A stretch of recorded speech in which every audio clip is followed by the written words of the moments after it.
wasize wemeye gukamisha uduhaye umwaka nyamibwa we amatage. Iyi ndirimbo wumva imaze igihe kitari hasi y'imyaka 10 isohotse.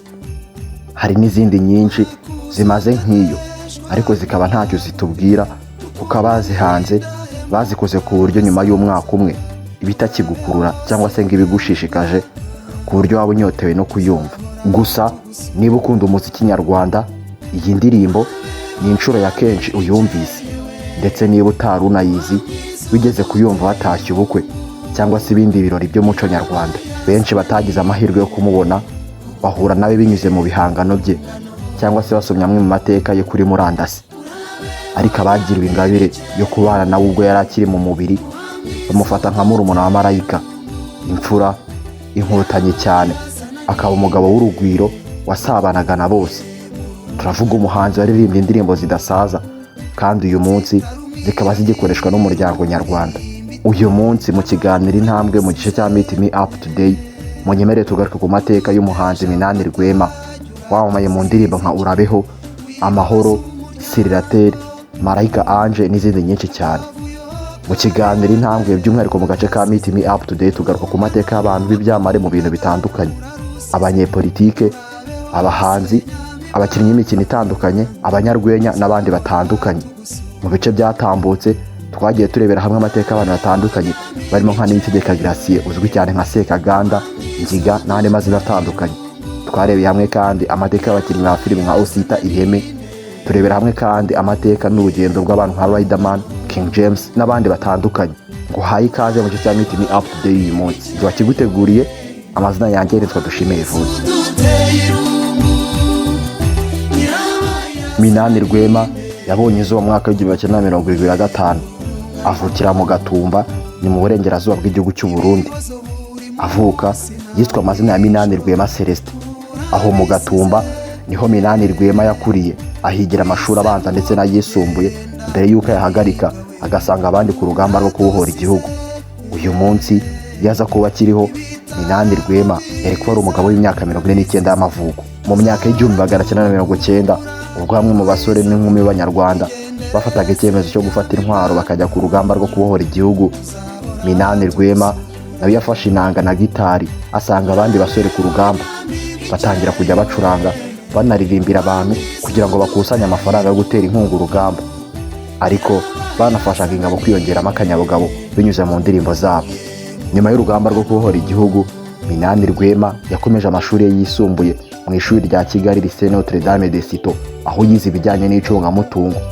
Gusa uyu muhanzi washimishaga benshi binyuze mu bihangano bye yitabye Imana mu gihe ari umunyeshuri muri kaminuza yigenga ya Kigali IERK, aho yigaga ibijyanye n'imiyoborere. Tariki 30 z'ukwezi kwa Werurwe cyangwa se ukwezi kwa gatatu mu mwaka w'2008 nibwo inkuru mbi yaturutse mu gihugu cy'Ubuhinde mu bitaro bya Marita yavuga ko umuhanzi w'icyamamare akaba icyatwa mu Kinyarwanda Minani Rwema yitabye Imana.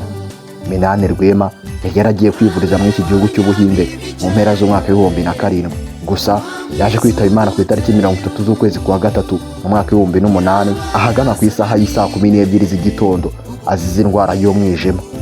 Yitaba Imana afite imyaka 33 y'amavuko. Gusa hirya kuba umuhanzi akaba yarigeze no kuba umuyobozi wungirije w'akarere ka Kanombe ushinzwe urubyiruko, siporo n'imyidagaduro. Ni mu gihe uturere, intara ndetse n'imirenge byari bitaravugururwa. Hirya yo kuba umuhanzi ku giti cye kandi Minani Rwema yarabaye mu matorero ndangamuco menshi agiye atandukanye.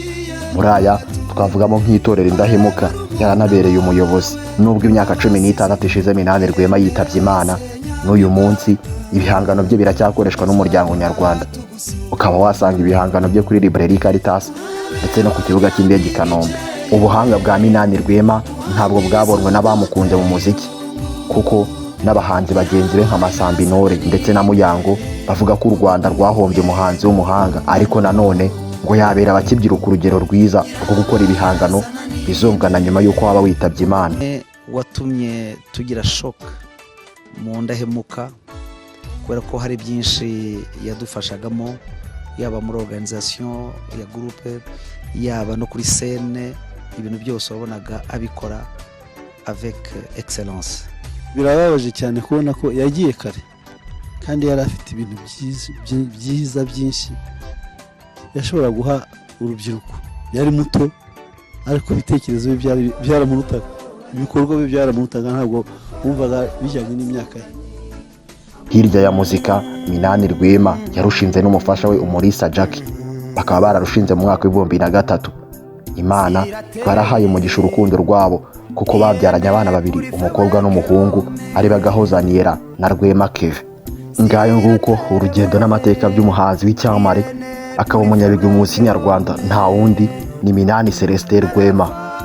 Munyemerere ncumikira igice cya Meet Me Up Today y'uyu munsi, gusa bararikire kuzabana namwe mu gice cya Meet Me Up Today y'ubutaha. Komeza unogerwe n'ikiganiro intambwe hamwe na Evode ndetse na Sandrine. Njye amazina yanjye nitwa Dushime Evode, reka nsoze nkubwira ngo te amo tanto.